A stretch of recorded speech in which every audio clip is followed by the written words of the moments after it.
说到马来西亚的上市公司，基本上就分为3种：主板、创业板，还有 Lead Market。不过主板和创业板的故事大家听得多了，相反的 Lead Market 就比较少人知道。说白点，这个板块里的上市公司，只有高净值 High Net Worth 的人可以投资。最低门槛至少每年的收入必须突破30万。不过这时就衍生出了个问题，通常高净值的人财商都不低，那为何他们不把钱放在更流通的市场呢？反而要限制自己在 Lead Market 里面打转，要套现的时候还不一定有人接盘呢。因此从2017年推出的 Lead Market 机制到现在9年了，一直以来流通性都非常的低，在大多老板眼里，它根本不值得一谈，都认为是个进去就出不来的资本陷阱。不过就在今年的5月，一切都变了。马来西亚证券委员会终于有意推出 LEAP 2.0 的新机制，它不仅能让企业以更低的费用、更流畅的过程去上市并接触资本世界，更重要的是，从今以后，普罗大众也可以开始投资 Lead Market 里面的上市公司了。这将会彻底改变大马的资本市场。不管你是企业家还是投资者，今天的影片你必须看懂。我们接着看。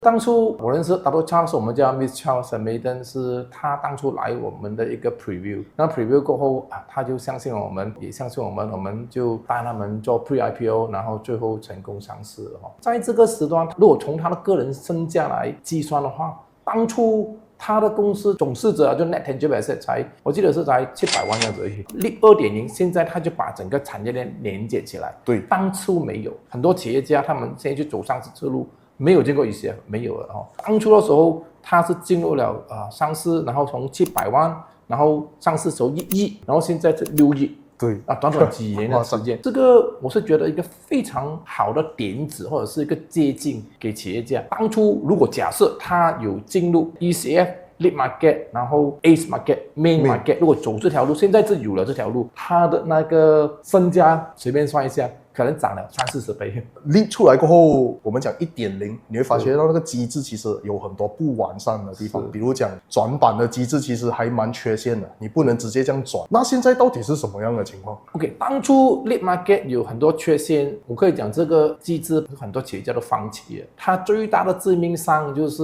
我上了市过后，我的股票不活跃，没有人可以买你股票，因为 sophisticated investor 高净值投资才能够买。第二个呢，就是上了市过后，它转板有一个很大的问题，它不能够像现在 ACE Market 转去 Main Market 这么是顺利的。以往 1.0 它叫先下市，万一下好市过后，你下好市你不是上市公司了，万一再申请 ACE 达不到，两边都没有，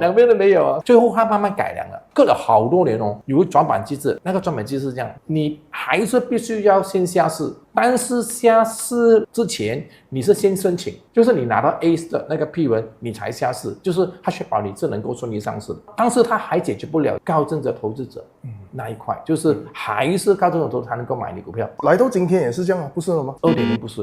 哦，2.0是可以给普罗大众买 ，Retail Investor 可以买。那现在是一个很大的突破了，它就跟 ACE 没有分别了，没有分别，它是有一个顶线，每一个投资者只能够你可能只能投最高100千，也很多，也不错，不错了。这样子的话呢，很多投资者他会觉得我在最早期的时候看中这个公司，我很早期已经买入它的股票，就好比如非常原始，那么原始股。它这样子的概念来的，就比如说，如果假设你看到另外一个沈梅登，不只是在上市的时候进场，你前期在 Lead Market 已经进场了，40多现在快多了，就是10倍了，10倍。在投资界里面也会掀起一个它的突破，在投资者多了一个渠道，我除了选择ACE 以外，我还有 LEAP， 他会把 Lead Market 现在作为一个考量了。对，以往来说，很多都是 Fund House 跟 Fund House 之间的丢零吧，普罗大众是没有机会去接触到这些东西。就算 Fund House 要买你的股票 ，Fund House 也是一个赚钱的一个单位了嘛。我进了场过后，我还要出场哦。谁是我的那个对象出场呢？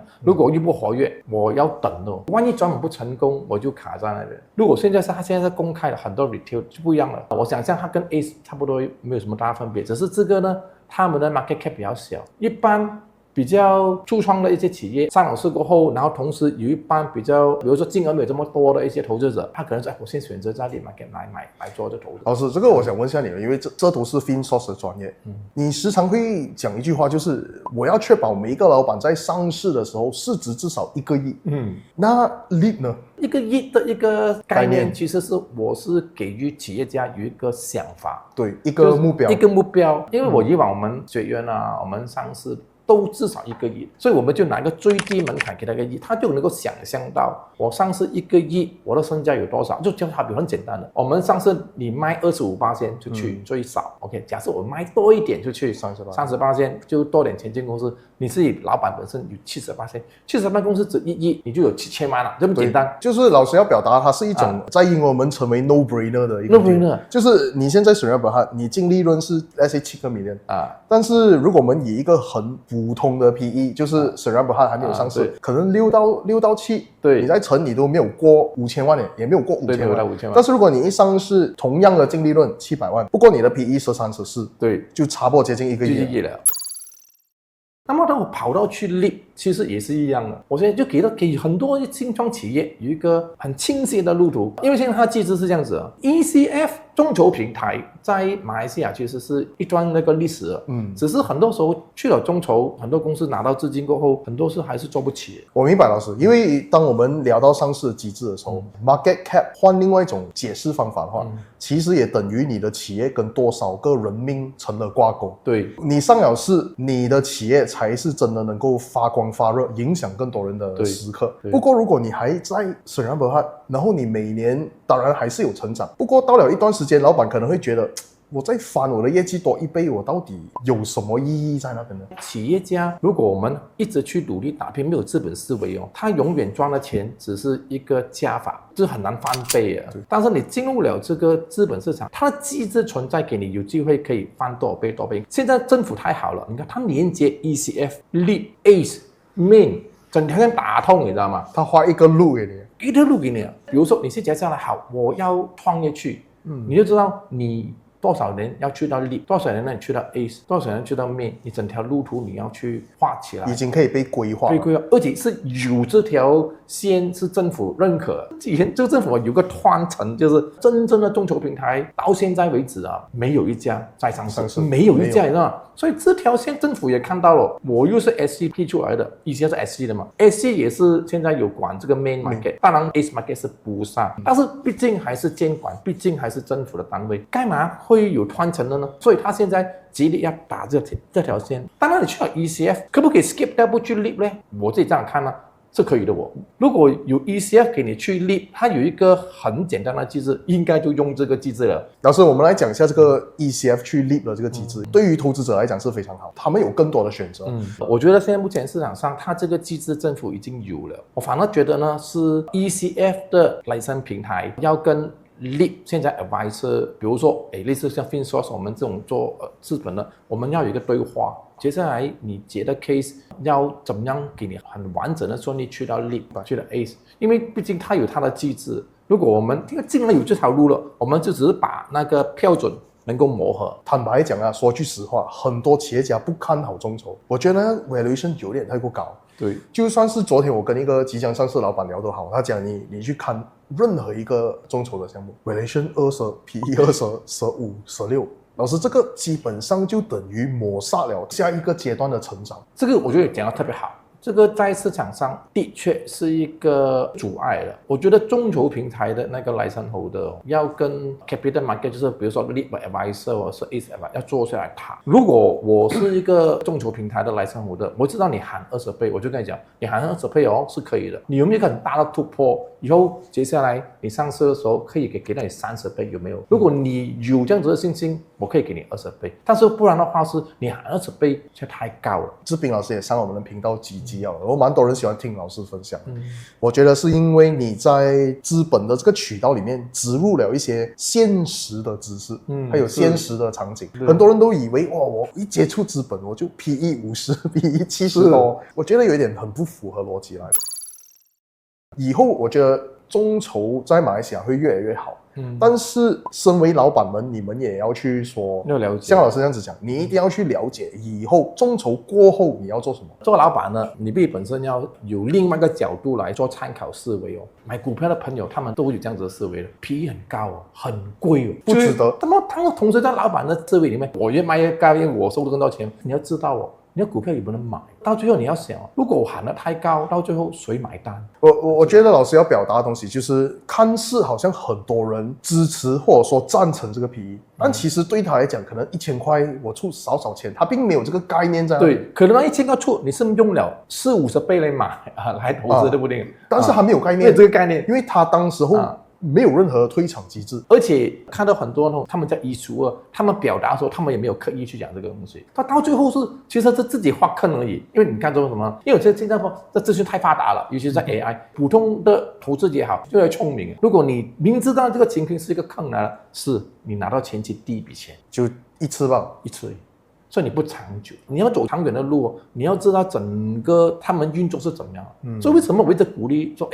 要来上课，要了解，可能要多听你的平台，因为是个事实来的。因为你要开窍啊，因为老板最大的问题就是他不懂什么，他不懂，就是我们每次讲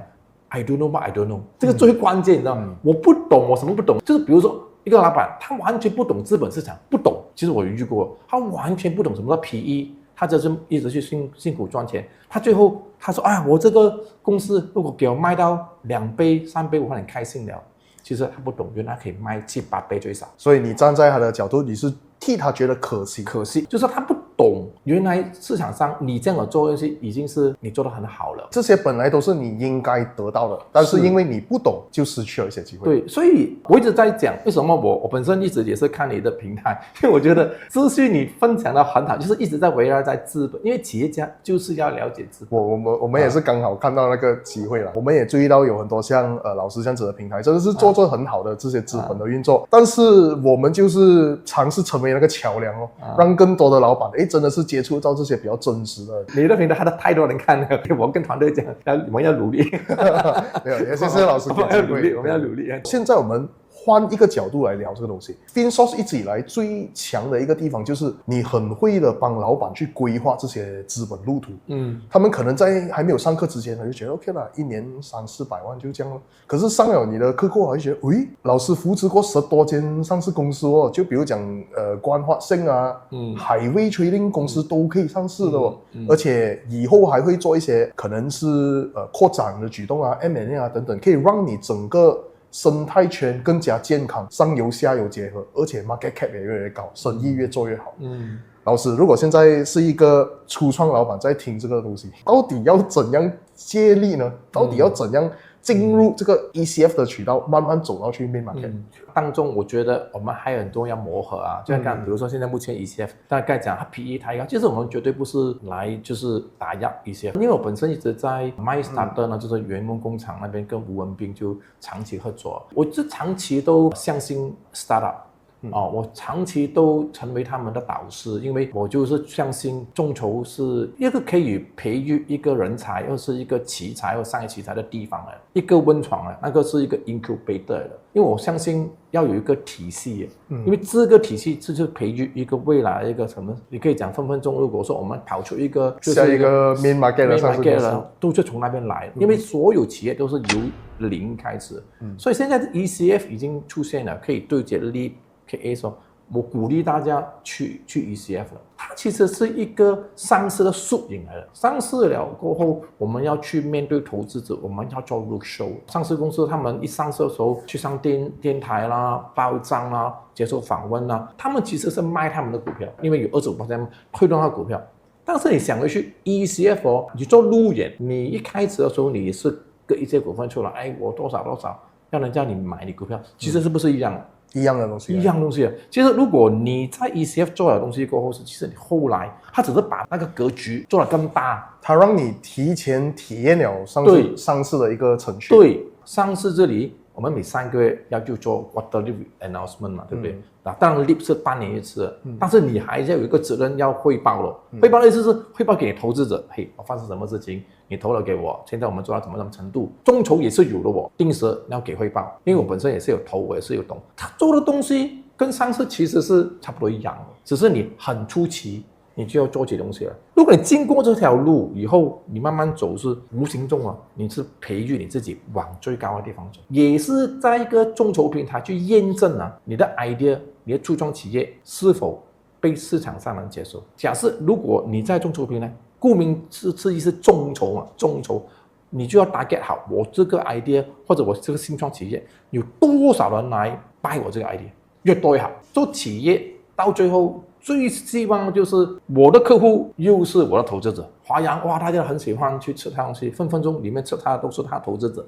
因为他买他股票，这个是最好的一个情况来的。对，比如说本身我在经营深圳，我们有 Ecolite， 我是希望所有买这个我们燕窝产品的客户也是我们的投资，不也是真的有，因为我们在股东大会，他们我吃了都这样谈，这个就是我们要所以你众筹你做到这一点了。他除了照顾你的生意，他还会帮你宣传给其他人知道。对这个也是这个就能达到一个一传十，十传百的 effect。你很早期你做这个众筹，其实无形中你是在推广你公司，到最后你的产品一定要有一个unique selling point 也好，有什么特点啊，有跟同行有什么不一样这个一定是老调重弹。有了过后，你就进入了这个体系要怎么样去众筹，怎么样去做演说，怎么样去把东西 deliver 到大概这个群众要听，这个东西也是技巧上来的。老师要表达的就是基本盘还是非常重要。我一接触了 LEAP， 我的公司一上到 LEAP， 我就拥有了上市公司的这些优势机制嘛。很可惜 LEAP 没有，LEAP 现在在市场上银行还不放过明白我还不相信你，他还是觉得虽然是 LEAP 还没有到那边，所以这个 ACE Market 它 decharge 完，LEAP Market 还没有。但是老师，我们不要讲 guarantor 这一块，fundraising 那一块其实是 OK 的。之前 fundraising 就当天说，没有人买，我讲 fundraising， 谁买你股票呢？你要找高净值投资者，他们就问你，我买了你股票，我什么时候出场呢？现在不是了，现在如果它开放了给 retail， 轻轻就可以 fundraise 了。因为 LEAP Market 听说只需要卖18%嘛，股份18%，最少是18%，最少它可以买更多，但是这个也是一个机制，我们要去部署如果你前期卖的太多，后面你就可能没有太多可以。不过现在它机制有了后，比如说你卖了25，过后就是你不能够再卖了，延续下去了。对，所以就是要照顾自己的下一轮的这个阶段。老师，但是我想要知道的就是，比如讲，如果现在我真的是要买一家公司 share swap，我可以给 part cash part share，我要 raise fund， 我可以用 rights issue，对 ，LEAP 公司可以吗？它其实是可以的，它跟 ACE Market 没有太大分别，它机制是一样的。所以为什么我刚才非常看好retail investor 可以买的，它就跟 ACE 没有太大分别了。它可以 raise fund 哇，老师，这个就非常有趣这就代表它一个公司进入了 LEAP 的体系过后，它就可以开始玩不同的资本游戏了。可以了，所以这个一个天大好的消息。真正来讲，它还没有真正去 roll down 了。我们看到的都是那一个 theory 是这样子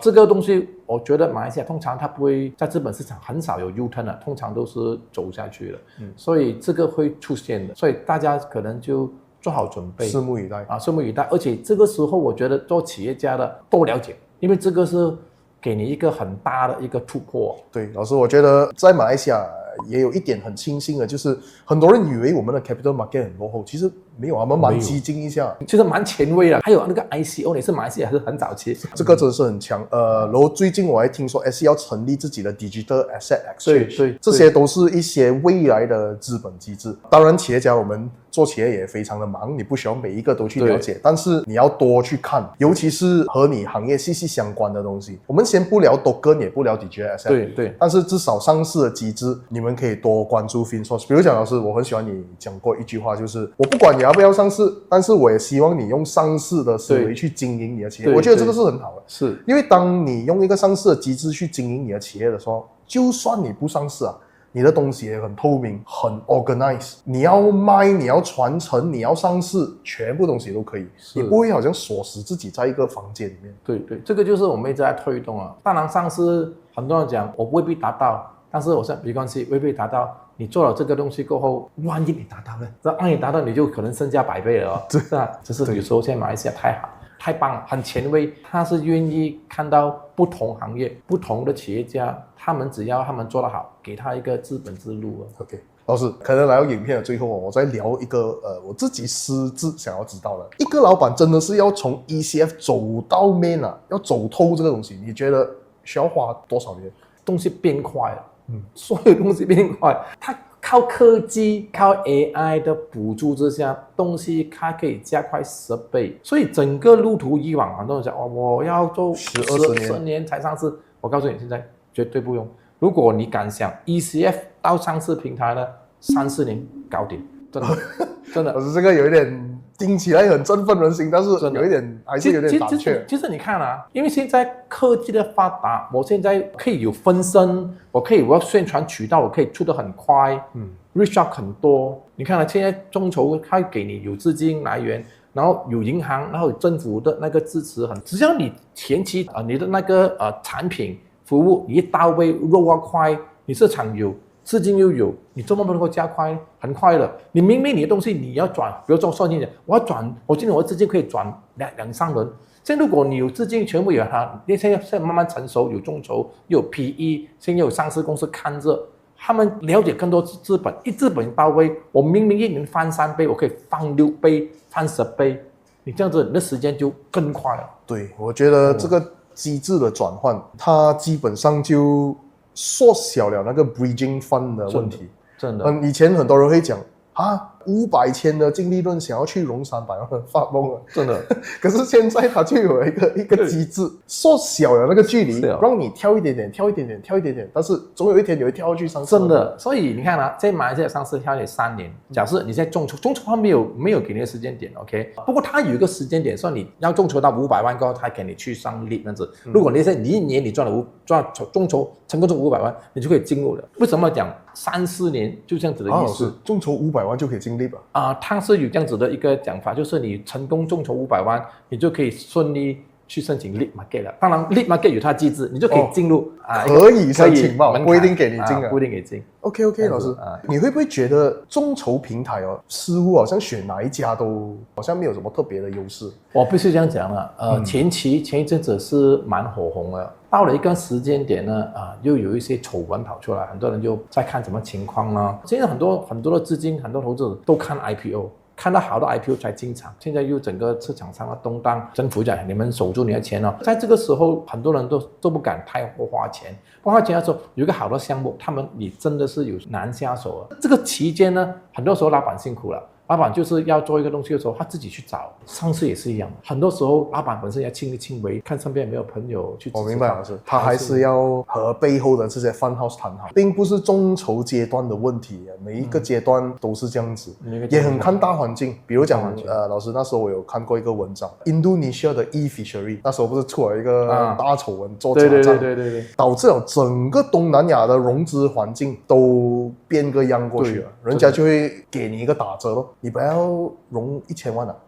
我给你600万好了。我怕做过这样的东西，我也要保障自己。讲回头，我觉得呢，市场绝对不缺钱的，缺什么呢？缺你的生意模式。你的生意模式是否能够一直可以去有这 Stage 1、Stage 2、Stage 3，可以有一个无限的那个发展空间，这样子就很好。当然，无限发展空间就是要连接的，你是一直在evolve的时候有东西 plug in 可以 plug in 的。跟老师学到很多东西，老师好像在玩 Lego 这样子。我之前跟我团队讲了，你的企业如果做到像一个 Lego 这样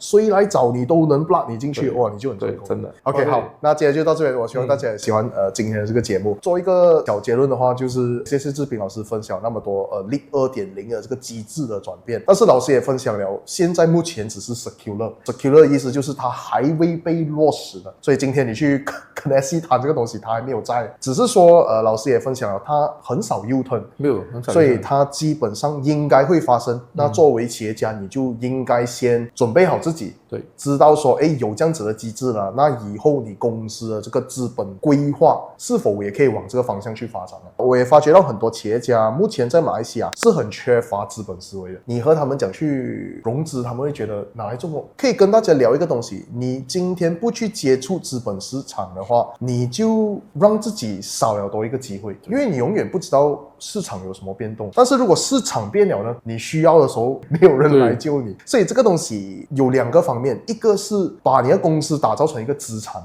适当的时间分出去给人，让大家一起把你的事业搞好。另外一种也是一种未雨绸缪的举动，对，不是说你需要这笔钱你才去融资，你需要这笔钱你才去融资的时候，没有人会投你，对，因为他知道你 desperate。对。好，谢谢老师，就到我这里。可能讲一句，就是我要谢谢俊啊，因为老实说，真的是他的内容做得很不错，这个是我衷心的，谢谢老师。因为我们是后期才碰面的，对，我就一直在留意他的那个资讯，而且全部都蛮到位了，我印象很深刻的。非常熟悉啊，最近的 KK 太多了啊，印象很深刻。你那个那个商场Bungkus 高啊，全部都还有 Roti Boy 也是很厉害。总之是非常棒。我自己衷心的就是大家关注，因为企业真的要有这个资本的支持。我觉得关注西方的平台太多好资讯，也要给你一个无形的压力，就是公告了，大家做得更努力，给更好的资讯给朋友们。好，谢谢老师，谢谢你。谢谢。